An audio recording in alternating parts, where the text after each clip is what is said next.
our ranking member for his opening statement. Mr. Chairman, thank you very much for holding this important hearing. I've always been a very fond of USAID and the wonderful work that USAID does. Ambassador Lenhart, Ms. Hyde, thank you for testifying this morning. Thank you both for all your hard work and service to our country. As the Chairman mentioned, compared to the entire Federal budget, what we're discussing today represents a drop in the ocean. I have long felt that U.S. foreign aid should be increased, but a lot of people don't realize that it's barely 1% of our budget, but it's a critical part of America's foreign policy. Our investments in foreign assistance pay huge dividends in terms of our country's security, prosperity, and values. Our efforts abroad save millions of lives, improve governance, and promote economic opportunity around the world. The benefits of foreign assistance are clear, but of course every tax dollar must be spent wisely. That's why this committee's oversight of USAID, the State Department, MCC, and other foreign affairs agencies is so critical. Ms. Hyde, your leadership of MCC has been outstanding, as far as I'm concerned. For more than a decade, MCC has maintained an emphasis on data-driven, accountable, and transparent development efforts. I look forward to continued progress to ensure that MCC maximizes the benefits of this approach. I also want to thank you for MCC's work with my staff to help Kosovo compete fairly within the MCC framework. Thanks to this collaboration, we found a way to generate data on Kosovo that can be submitted to MCC and included on MCC's scorecard.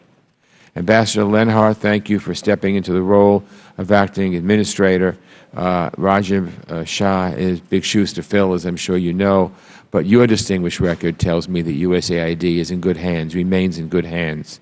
Your leadership comes at an especially challenging time as we face expanding needs due to conflict and instability around the world. Our foreign assistance budget remains constrained. I want to thank USAID for its incredible work in responding to the Ebola crisis in West Africa. After a very challenging year, our strategy is working, but the situation remains critical in Sierra Leone and Guinea. We need smart investments in sustainable healthcare systems. We need to help countries identify and contain infectious diseases, and we need to help people live healthy, productive lives. We must also not forget that treatable diseases continue to kill millions of people every year. Last year alone, hundreds of thousands died from malaria, and 1.5 million succumbed to tuberculosis. I hope Congress will provide robust funding for our global health programs this year. Likewise, I'm concerned that we will need more funding for humanitarian relief in the coming fiscal year to deal with crises in Syria, Ukraine, South Sudan, the Central African Republic, and many other places. More than 4 years after the start of the horrendous conflict in Syria, the country continues to be a magnet for extremists. ISIL has spread across Syria and deep into Iraq. The Assad regime commits atrocities. Just heard of more gas atrocities this morning. They commit atrocities with impunity, and the humanitarian crisis has reached critical proportions. We must do more to help bring this conflict to an end and respond to the immense suffering it has caused.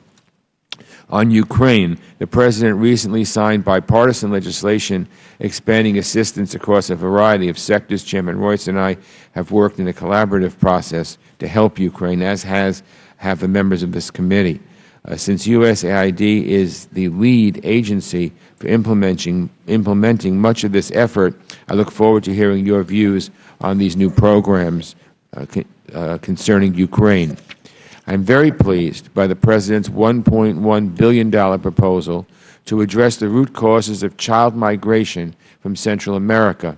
I also want to call to your attention to a bipartisan letter I sent you last week, along with Ms. Ross-Leighton, Mr. Cires, Mr. Cicilline, and others, urging USAID to provide direct funding to LGBT human rights groups in Central America. The level of violence against LGBT individuals in Honduras, Guatemala, and El Salvador is unacceptable. In Africa, increased trade and access to electricity are critical to economic growth and development. USAID is leading with the Power Africa and Trade Africa initiatives. I hope Congress will complement those efforts by passing Electrify Africa and reauthorizing the African Growth and Opportunity Act. And again, the Chairman's been a champion on this for many, many years. Both of these laws would bolster USAID's efforts and support innovative and enterprising Africans.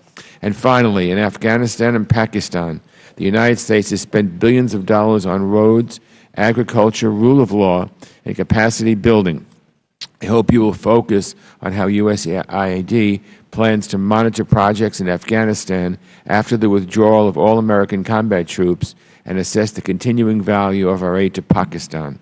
Ambassador Lenhart and Ms. Hyde, thank you again for appearing here today, and I look forward to your testimony. And